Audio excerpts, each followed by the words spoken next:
Today I want to talk a little bit, maybe not show note for note the both solos, but talk a little bit about Kirk Hammett's playing on Fade to Black from their Ride the Lightning album. We're going to look at that intro solo and then the main solo, but talk about it in terms of I suppose the note choices that he used and where he's playing. Obviously, the note choices are only as relevant as what you're playing over, but also particularly in the main solo, some of the patterns that he uses, very scalar, very pattern based, and it's although it's kind of epic, it just sort of keeps building and building. It's a great one.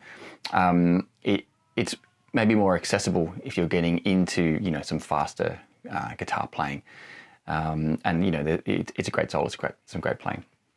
All right, so let's get started on the intro solo. Let's have a look.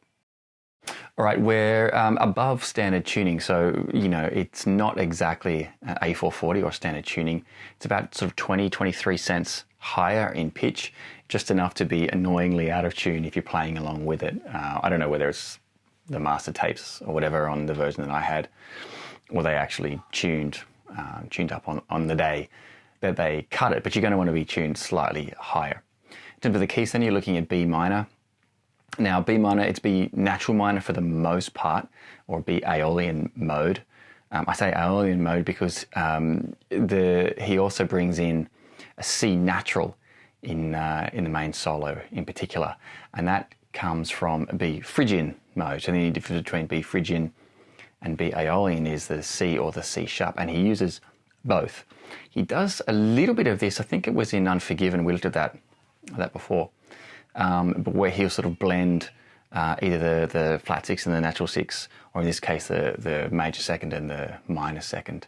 So whether he knew what he was doing theoretically, he did study with Joe Satriani, so he might have had some level of theoretical knowledge. I'd say he more just did it as a sound thing, just like the sound of it. But again, where he does it over the chords he's playing is very interesting.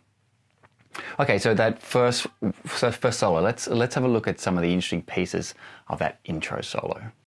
All right, so what is he playing over again? Of course, looking at the notes and trying to understand how things sound good is only ever as good as understanding the harmony that's being played over. So that acoustic guitar that James will play live and probably played in the studio is, as I said, B minor, B natural minor, Okay,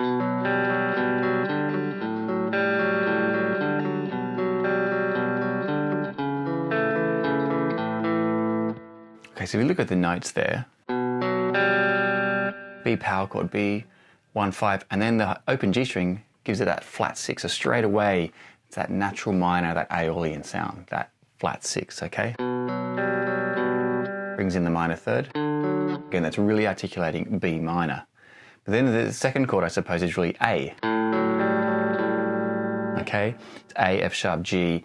It probably doesn't really spell a chord, but in terms of the bass note, what's being played over there, you think is sort of a B minor to that A, and then back to B, and then that C sharp or that A inversion. It's almost like an A major chord. Okay, so what he's playing on top of that, oh, by the way, tone-wise, I'm neck pickup, and I roll the tone down about halfway to get what almost sounds, and I've seen him use it live a few times, a Gibson Les Paul neck humbucker, that really thick sort of throaty sound. So yeah, tone-wise, maybe to get you in the ballpark, neck pickup, roll the tone back a little bit. Sounds like a humbucker as well. Okay, so we're thinking B minor pentatonic box shape 1. I think everything based around that for a sort of a rock guitar. Straight away there, you're thinking a B minor triad. I think there's nothing flash there, but understand what he's playing over is B minor. So starting on something that's sort of very stable, a nice way to start a solo. Okay, just go straight up a B minor triad. So that's sort of the first thing I think that's interesting is use of triads. The sort of the second half of that intro solo again, we're going to look at some triads that he uses. But again, a great way to say so it's not going up the minor pentatonic, going up a B minor triad. Okay, and then an interval skip. He goes from that B straight up to the 5 again. But he's bringing in the Aeolian mode. It's that G natural minor. So again, just trying to call out things that are maybe of interest and bring some color to this solo. It's certainly not blues rock, and it's not harmonic minor stuff, but he's definitely leaning on the color tones of the modes. This is why I think it in particular sounds so good.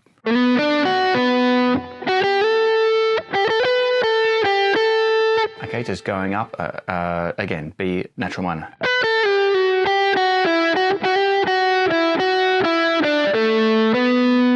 Little bit of B minor pentatonic there, but now, again, a real color tone there.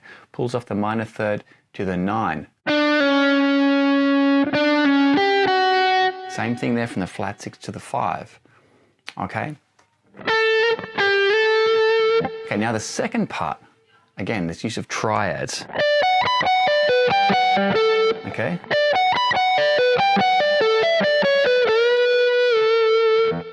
So we're starting on the third of a B minor triad. Again, we're in B minor, first chord B minor. So he's targeting it here.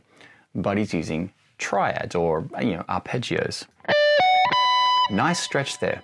So you go from the D to the F sharp, or minor third to the 5th, and then straight up to the B. It's quite a stretch there. Straight down a B minor triad. Okay, so you just got B minor triad with the B on top there. Again, a really nice sound. Instead of just sort of hanging on B minor pentatonic, he's using the intervals and triads on top of it, and it's a really nice sound. But he goes straight away into a D triad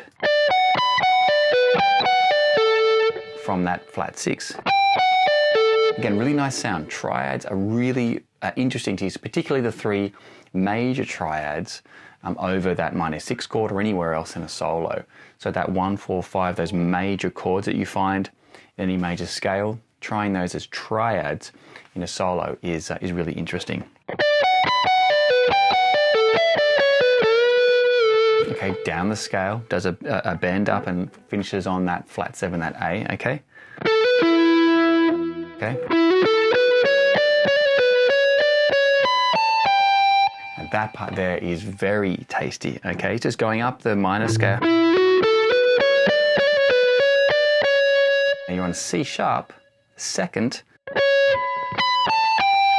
It goes straight up to the B, so it's going up an interval of a flat 7. Okay, really, really nice sound. So not only are we seeing triads, but we're seeing these wide intervals. And again, it makes for a very, very interesting solo, interesting color. All right, let's keep looking. Okay, so it's after he's come down that really wide interval jump.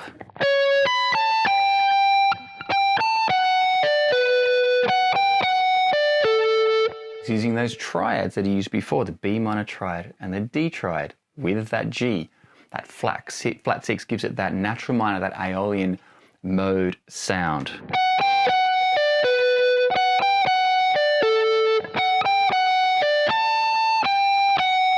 Okay, now he changes key. Okay, the underneath changes a little bit as well, but he basically goes down to A natural minor and goes up the A Aeolian mode.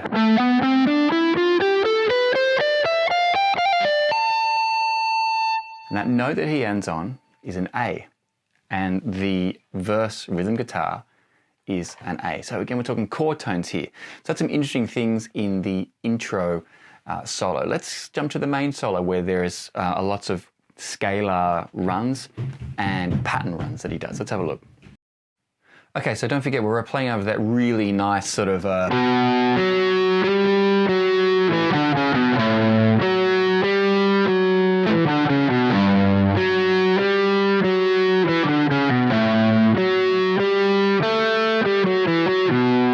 so similar in terms of chord structure, B minor to the A to the G, sort of similar to what was in the intro, maybe.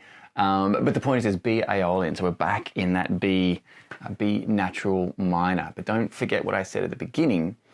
Kirk uses the major second and the minor second, which is such as the C sharp and the C. So he's using B Aeolian mode and B Phrygian at parts, different parts of the main solo. So let's have a bit of a look at that. Where he comes in, he's again just doing a nice coming in on the B again and bending up to the major fifth. Really strong chord tones to start. Straight away, when they go down to the G, okay, of that riff, he's bringing in the G. Okay, that. So the whole point there in terms of interest is that's the chord tone. Not only is it the flat sixth of the mode, but the rhythm guitar, that riff, that sort of harmony riff that they're doing in the studio and James will play live, he's targeting the same chord tone there. So again, really interesting. When you're learning these solos, there's not only sort of a technical thing and a note, learning the notes. It's trying to understand, well, why does it sound so great? So you can apply that to your own playing. Okay.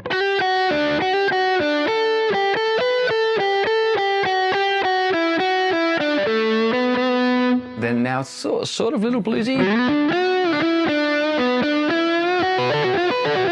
That's a real bluesy lick, but it doesn't sound like blues in the context, obviously. But in terms of, you could play that over a 12-bar blues over a shuffle and it would be right at home. So again, that's a sort of another interesting piece of that. Then you see this pattern that he does, and I like calling this out because it's, okay.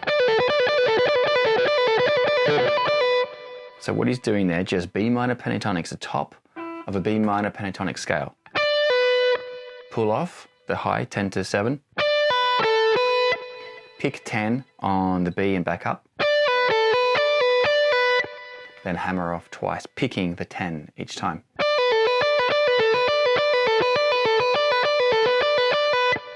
Okay, so he does it once, twice, okay.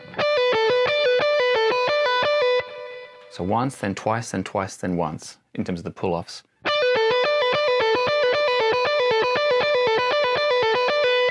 Okay, and you can play that quite fast.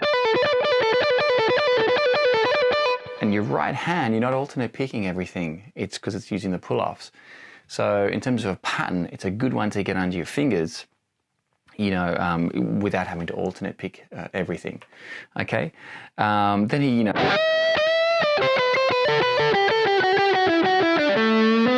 okay, 3 notes down, back up 1.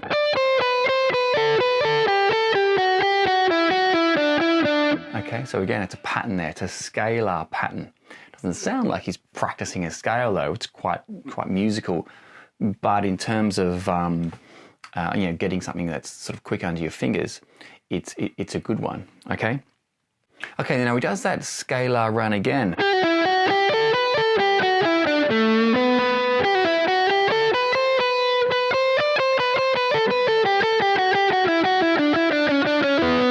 Okay.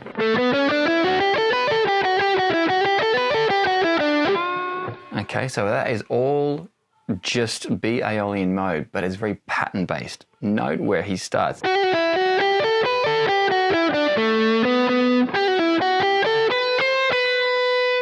Okay.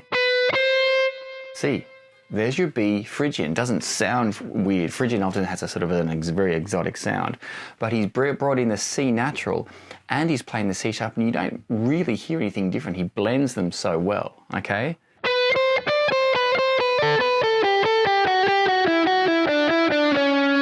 There's C sharp. It's got a C natural up here, C sharp. That doesn't work, different notes, but again, he blends them well. And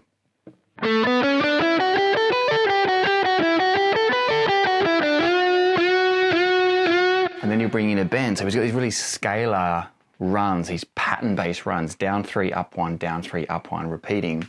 And then he'll bring in a real, bluesy sort of bend, and it gives the solo some interest, I think. So again, that's another cool thing. Okay, let's look at those patterns that he sort of does, as you're really crescendoing up the solo. Similar to the one we saw here. It's all B string, E string.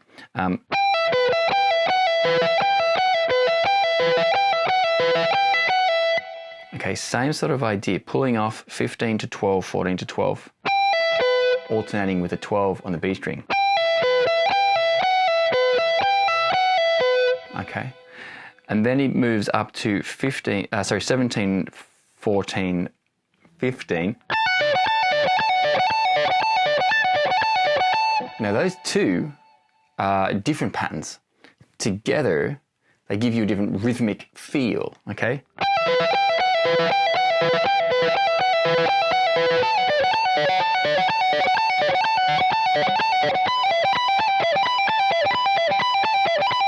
Then that pattern follows the one we saw down here. So he's pulling off 19, 15, okay, down to 17. And 19, 15, 17, 15. Okay, so then he moves up again. So the one down here and the one up here are the same rhythmically. Then the one in the middle here and the one high up here are the same rhythmically. Okay, so again, there's sort of some interest there that he's got. Last one I think is cool is that run that he does down from the 22nd fret. Okay, there's the C natural, B Phrygian.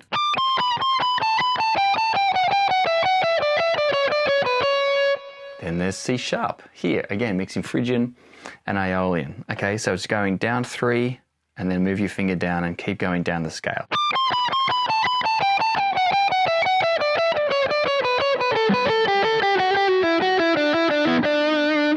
Okay. Again, that's a really pattern orientated. So when you're practicing, you'll do that, but he does it in the middle of a solo, and it's just a classic solo. Sounds great. So some ideas. I think it's good to look at some of the note choices: Aeolian, Phrygian, some of the patterns that he's using as well, and some of the triads. Some good ideas there on Kirk Hammett's Fade to Black. Hope that was some interesting stuff in there for you. See you next time.